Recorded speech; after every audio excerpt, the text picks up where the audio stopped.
sommes donc réunis pour un nouvel épisode de l'émission From Europe with Love d'Aliancy sur le FIC. Et j'ai avec moi Claire Levallois-Barthes, enseignante-chercheuse en droit et coordinatrice de la chaire Valeurs et politique des informations personnelles de l'Institut Mines Télécom. Bonjour Claire. Bonjour.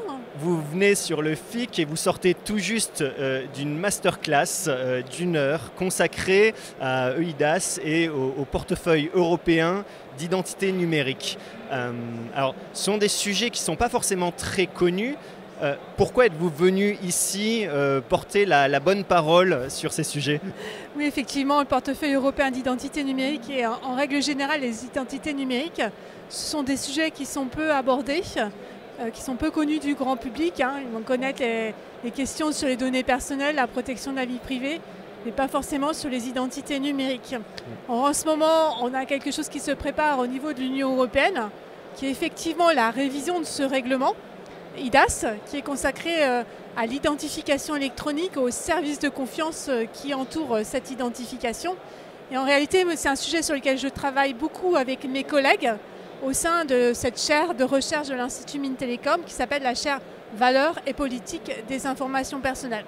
Nous, on s'intéresse quand même à ce sujet depuis la création de la chaire, il y a 10 ans, en 2013. C'est vrai que c'est un sujet qui est très peu connu du grand public, parce que c'est quand même un sujet compliqué et on n'en perçoit pas immédiatement tous les tenants et aboutissants et surtout tous les enjeux. Et donc ce sont ces enjeux que je suis venue aujourd'hui exposer ici au FIC. Alors justement, il y a beaucoup de personnes qui n'ont pas d'idée de ce qu'est exactement le portefeuille européen d'identité numérique. Donc est-ce que vous pouvez nous résumer qu'est-ce que c'est et qu'est-ce que ça vise, à quoi ça va servir? Alors, le portefeuille européen d'identité numérique, l'idée c'est que principalement vous l'aurez dans votre smartphone et pas uniquement, vous pourrez l'avoir notamment sur votre ordinateur. Donc, pour aujourd'hui, on va simplifier, on va dire qu'il sera dans notre smartphone. Ça sera certainement sous forme d'une application. Et en fait, vous pourrez prouver votre identité. Vous pouvez aussi signer électroniquement avec cette application. Et vous pouvez récupérer des justificatifs comme des diplômes, des permis de conduire, votre billet de train, votre réservation d'hôtel. Et à partir de ces justificatifs, vous pouvez récupérer les données qui vous concernent, qu'on appelle les attributs qui sont dedans, et régénérer de nouveaux justificatifs avec uniquement les données que vous aurez choisies. Donc l'approche, elle est vraiment conforme aux valeurs européennes, c'est-à-dire mettre l'utilisateur au centre de ce portefeuille européen d'identité numérique, qu'il puisse choisir, autant que faire se peut, ses attributs et les entreprises ou les organismes publics avec lesquels il communique.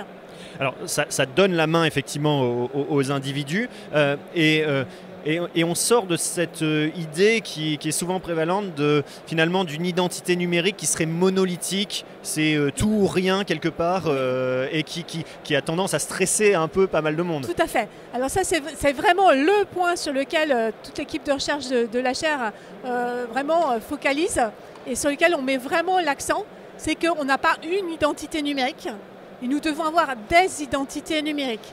C'est-à-dire selon le contexte dans lequel vous êtes, si vous êtes un salarié, vous allez utiliser votre nom légal, comme moi, Claire Levallois-Barthes. Mais si vous êtes dans un contexte familial, je vais utiliser mon nom Claire Barthes, mon nom d'épouse.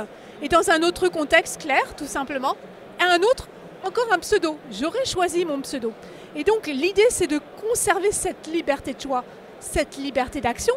Parce que dans la chaire, nous avons aussi des philosophes qui nous expliquent vraiment que c'est important de pouvoir se présenter aux autres comme on l'entend et nouer les relations comme on l'entend selon les contextes. Alors bien sûr, il y a un contexte incontournable.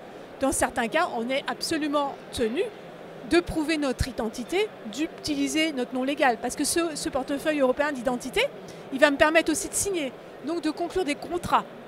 Donc par exemple, si je vais déménager et que je vais avoir un contrat avec mon nouveau fournisseur d'énergie, il va bien falloir que je le signe.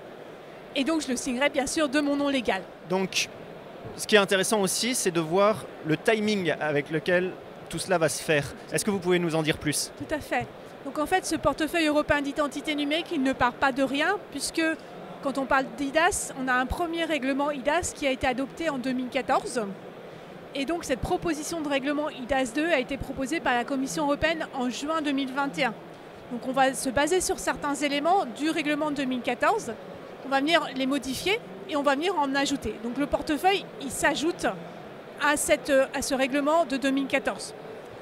Donc on a une proposition de la Commission européenne en juin 2021 et le Parlement européen en mars 2023 a rendu son avis sur la proposition.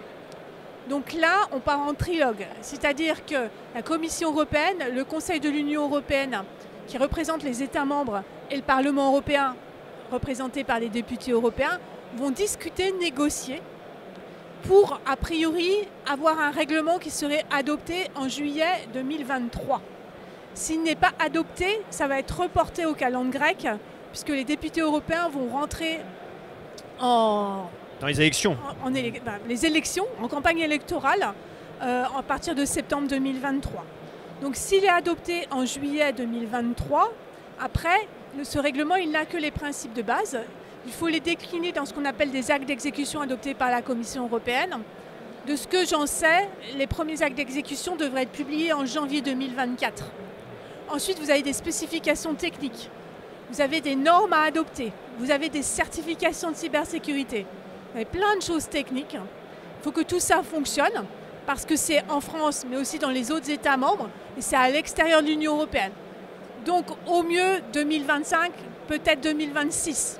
Alors, il reste que 2025 ou 2026, c'est demain. Tout à fait. Donc quel impact on a pour les entreprises? Qu'est-ce qu'il faut anticiper? Est-ce que vous avez quelques illustrations de ce que ça peut impliquer pour une entreprise? Voilà. Alors si on reste sur l'exemple d'un fournisseur d'énergie, effectivement, si le futur client a un portefeuille européen d'identité numérique, tout d'abord, s'il déménage, il peut conclure son nouveau contrat via le portefeuille européen d'identité numérique. Rentrer en contact avec l'entreprise, prouver son identité, et le portefeuille sert aussi à signer le contrat. Donc c'est bien plus fluide comme parcours client et quelque part plus fiable. Je ne prouve plus mon identité, par exemple, avec une photocopie de ma carte d'identité.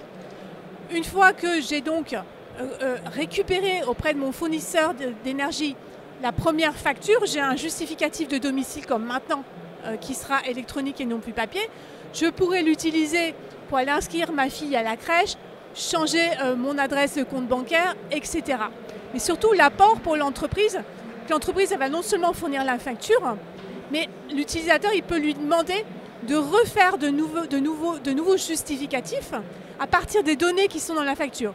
Je peux très bien souhaiter qu'il n'y ait pas certaines données dans la facture parce que j'en ai besoin pour un autre usage et l'entreprise peut les émettre. Et donc là, on voit qu'il y a un nouveau métier, un nouveau rôle, certainement un nouveau business à faire parce que le fait d'émettre ce nouveau justificatif, ce qu'on va appeler des attestations électroniques d'attributs avec un certain niveau de fiabilité, eh bien, normalement, l'utilisateur va devoir payer pour obtenir ce service.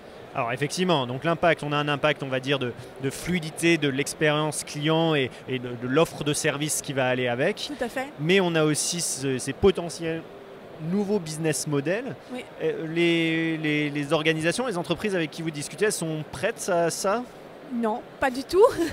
Comme je disais tout à l'heure, toutes les entreprises ne connaissent pas IDAS 1 ou IDAS 2, en tout cas, elles ne connaissent pas suffisamment pour anticiper les conséquences de son arrivée.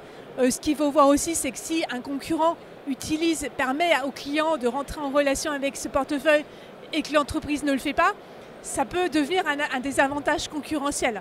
Donc il faut l'anticiper et il va falloir qu'il y ait une interface entre l'entreprise et une interface spécifique à un portefeuille européen d'identité numérique prévu par l'entreprise.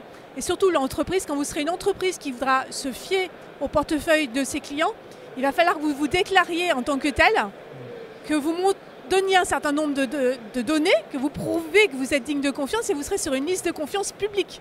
Donc il va falloir vraiment anticiper et les aspects techniques et les aspects juridiques et toutes les procédures qui vont avec.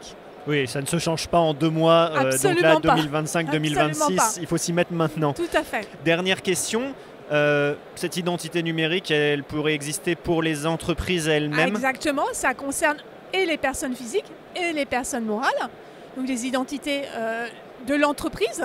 Mais on sait que derrière une personne morale, il y a forcément une personne physique, il y a un dirigeant, donc il va y avoir des délégations de signature prévues dans le wallet notamment. Ça pourrait à terme, parce que les cas ne sont pas encore tous sortis, ils sont à l'étude, mais on peut imaginer qu'au lieu d'avoir une carte d'accès à la cantine ou une carte d'accès à mon ordinateur, que je passe par mon wallet. Ça peut aussi pour une entreprise qui a pas forcément la taille nécessaire pour avoir une application spécifique aussi en profiter pour passer par le wallet. Donc ça a des implications vraiment importantes. Et là, c'est l'expérience employée plus que l'expérience client qui sera complètement transformée. L'expérience employée, l'expérience client, effectivement, les différents rôles, les attributions. Est-ce que je peux accéder à telle partie de l'entreprise? Est-ce que j'ai ces droits-là dans le système informatique? Ça pourra être relié effectivement au portefeuille européen d'identité numérique. Donc tout ça, c'est conditionnel, mais il faut le suivre parce que quand ça va commencer à être déclenché, ça va aller très très vite. Merci Claire Levallois-Bart pour cet éclairage rapide, plus court que votre masterclass d'1 heure, mais au moins on a l'essentiel et je pense qu'on aura l'occasion de se retrouver très rapidement, sans doute d'ici juillet, pour voir les évolutions sur le sujet. Et puis pour rentrer dans les détails, n'hésitez pas à aller sur le site de la chaire, www.information-personnel.org, information et personnel au pluriel. Merci beaucoup, Merci. à très vite. Au revoir.